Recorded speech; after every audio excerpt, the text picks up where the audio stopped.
Today you're going to see a little bit of all the services we provide here at the Stanford Theater Film Lab. We are the film lab for the UCLA Film and Television Archive.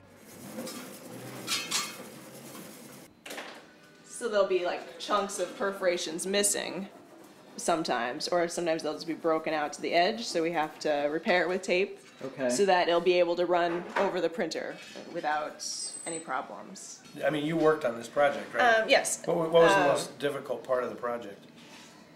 Actually, this one was fairly straightforward, I think. There were two different fine grains from different, I think they might have been from the same source, so we had to decide which was the better element. Nancy Mizell really did the majority of the work on Cry Danger. We made copies off of both fine grains for her, and she decided which one she liked the look of best. When you start a preservation project, you always want to go with the earliest generation you can, and that is the original camera negative. And so if the original camera negative is lost, we will go to usually a fine grain that was made off of the original negative, which would be a second generation. A new film will have zero shrinkage because it's just new, but an older film like this will be considerably shrunken, actually. So this is a digital shrinkage gauge, which aren't that common. 1.3 is okay. It's a little high, but it doesn't sound like that much, but like a 3% shrunken film, which is pretty rare, would be difficult to run through a printer. This is the printer room. It has the optical printers and the contact printers. The contact printers back in the smaller room back there. What we're making is a 35 millimeter blown up negative from the 16 millimeter print.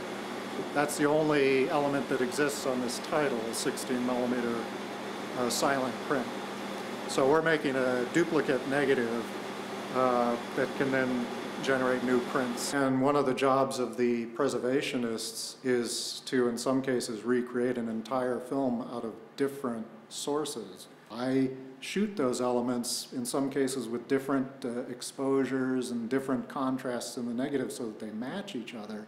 And then he or she will take all of that new 35 millimeter negative and re-edit it together to create the entire original negative. I try to make each scene look the same for its tone, the black and whites.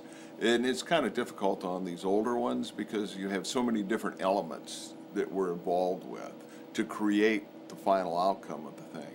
And so the contrast plays a big part of it.